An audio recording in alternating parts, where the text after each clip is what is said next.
Imagine you are a chemical detective trying to solve a mystery. You have a liquid solution, and you know it's acidic, but you have no idea how strong it is. To figure it out, you use a technique called an acid-base titration, which is essentially a controlled chemical matchmaking game. You carefully drop a base, a substance that neutralizes acids, into your mysterious acidic solution using a long, precisely marked glass tube called a burette. Because acids and bases naturally cancel each other out, they will eventually reach a perfect chemical balance known as the equivalence point. To actually see this moment happen, you add a special chemical helper called an indicator, which acts like a visual alarm by instantly changing the solution's color, often from completely clear to pink, the exact second the acid has been perfectly neutralized. By measuring exactly how much base it took to trigger that color change, you can easily calculate the hidden concentration of the acid, a simple yet powerful process used every day to test everything from the safety of our drinking water to the quality of the foods we eat. Heartburn is the burning sensation felt in the chest or throat when stomach acid flows backward into the esophagus, a condition known as acid reflux. Normally, the stomach contains hydrochloric acid, HCl, which helps digest food. The lining of the stomach is specially designed to tolerate this strong acid. However, the esophagus does not have the same protective lining.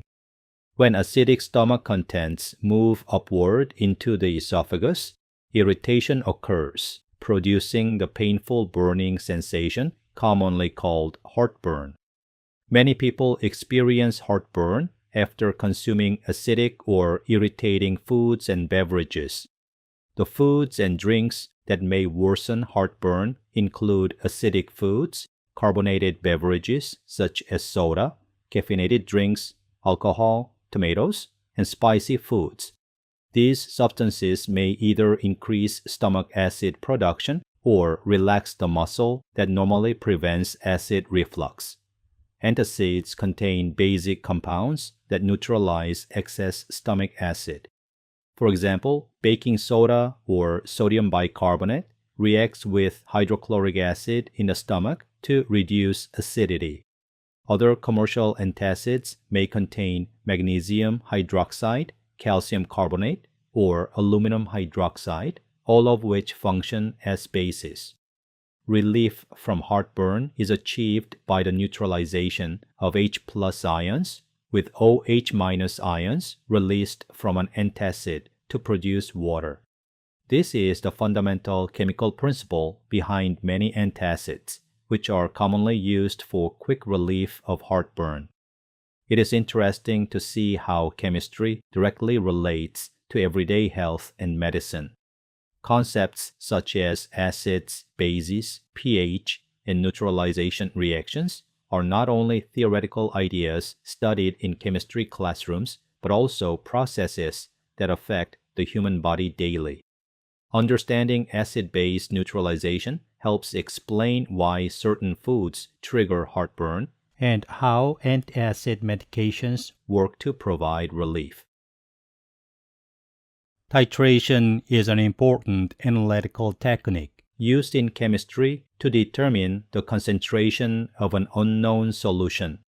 In titration, a solution with a known concentration, called the standard solution or titrant, is slowly added to a solution with an unknown concentration, called the analyte or titrate. The purpose of the process is to allow the two substances to react completely according to a balanced chemical equation. As a titrant is gradually delivered from the burette into the flask containing the unknown solution, the reaction progresses until it reaches the endpoint, which is often signaled by a visible color change caused by an indicator. This endpoint closely corresponds to the equivalence point, where stoichiometrically equivalent amounts of reactants have reacted. By measuring the volume of titrant used and applying stoichiometric relationships, chemists can calculate the concentration of the unknown solution accurately. The diagram on the right side of the slide illustrates a typical titration setup. The long graduated tube is called a burette, which contains the standard solution of known concentration. The burette allows very precise delivery of the titrant into the Erlenmeyer flask below. Inside the flask is the unknown solution, along with a few drops of an indicator. The indicator changes color when the reaction reaches the endpoint, helping the experimenter determine when the titration is complete. Titration techniques are widely used in many areas of chemistry. Examples include acid-base titrations, which involve neutralization reactions between acids and bases, redox titrations, which involve oxidation-reduction reactions, and precipitation titrations, where insoluble products form during the reaction. In this course, the primary focus will be on acid-base titration, where neutralization reactions are used to determine the concentration of an unknown acid or base solution. For example, a base of known concentration may be added to an acidic solution until the acid is completely neutralized. Titration is one of the most important laboratory techniques because it combines precise measurement, balanced chemical equations, stoichiometry, and chemical reactions into a practical method for quantitative chemical analysis. This slide introduces the process of acid-base titration, specifically a strong acid-strong base titration. In acid-base titration, a solution of known concentration is gradually added to a solution of unknown concentration until the reaction reaches completion. Here is an example.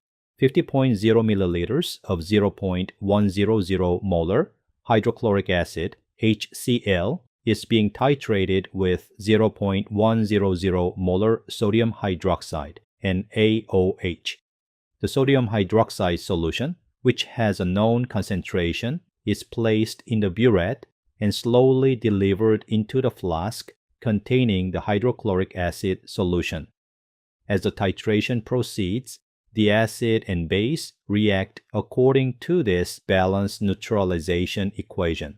This chemical equation shows that 1 mole of sodium hydroxide reacts with 1 mole of hydrochloric acid to produce 1 mole of sodium chloride and 1 mole of water. Hydrochloric acid provides H+ ions, while sodium hydroxide provides OH- ions. These ions combine to form water molecules during the neutralization reaction. Initial pH is the pH of the titrate, HCl solution, before any sodium hydroxide is added.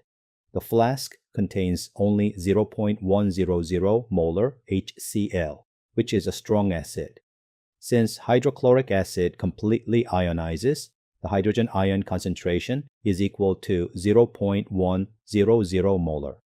Using the pH equation, which is pH equals negative log of the concentration of H+. The initial pH of the HCl solution is calculated as 1.00. Note the position of the initial pH on the plot, which is indicated by a red arrow. This very low pH confirms that the solution is strongly acidic at the beginning of the titration. As sodium hydroxide is slowly added from the burette, the OH- ions neutralize the H+ ions in the flask, causing the pH to gradually increase. An important concept shown on the slide is the equivalence point. The equivalence point is the stage of the titration where stoichiometrically equivalent amounts of acid and base have reacted completely. Since the acid and base react in a 1-to-1 mole ratio and both solutions have the same concentration of 0.100 molar, the equivalence point occurs when exactly 50.0 milliliters of NaOH has been added to the flask.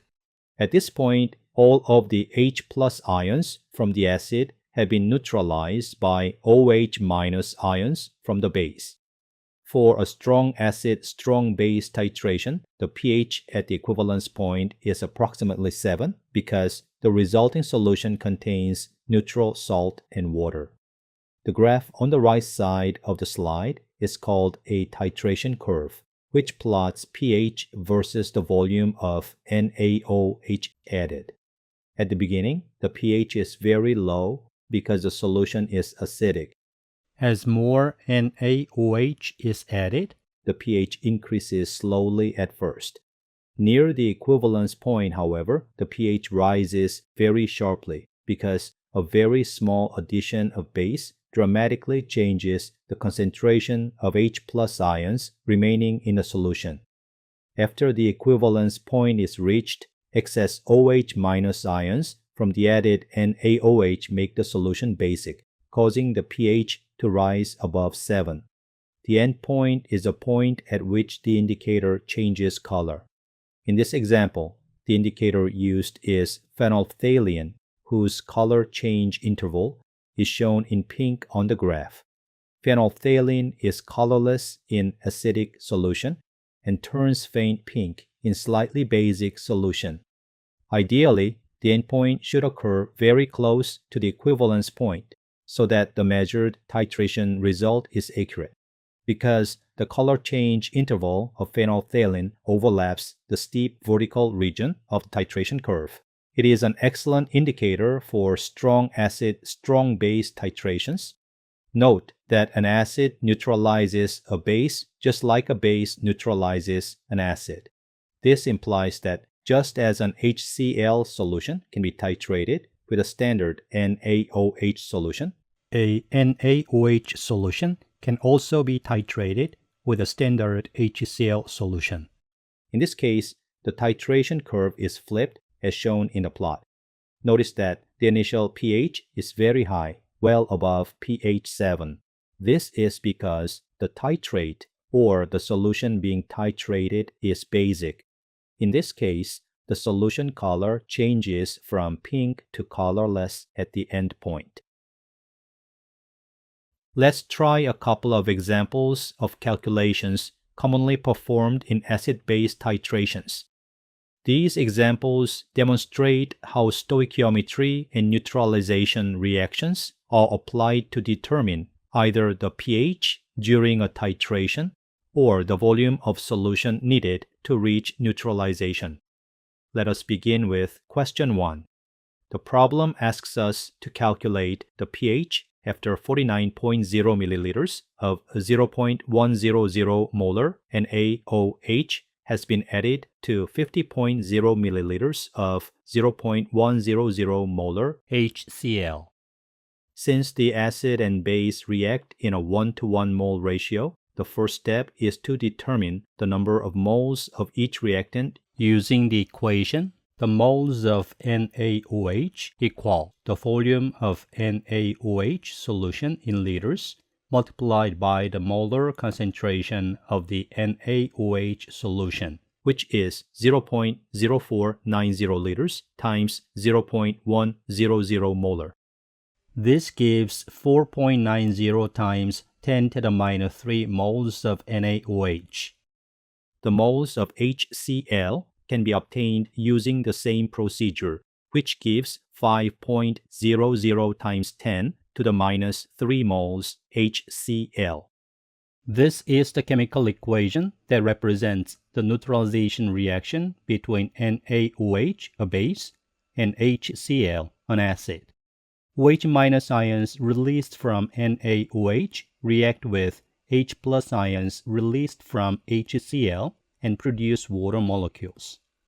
As we calculated, these are the moles of OH- ions released from NaOH and the moles of H+ ions released from HCl. Because OH- has fewer moles, it is the limiting reactant, and will be completely consumed during the reaction. Consequently, after the reaction, 0 moles of OH- ions remain, while 0.100 times 10 to the minus 3 moles of H plus ions still remain, implying that the pH of the reaction mixture is solely determined by the remaining H plus ions. To determine the pH, we must calculate the concentration of the remaining H plus ions. The total volume after mixing is 50.0 milliliters plus 49.0 milliliters equals 99.0 milliliters, which is 0.0990 liters.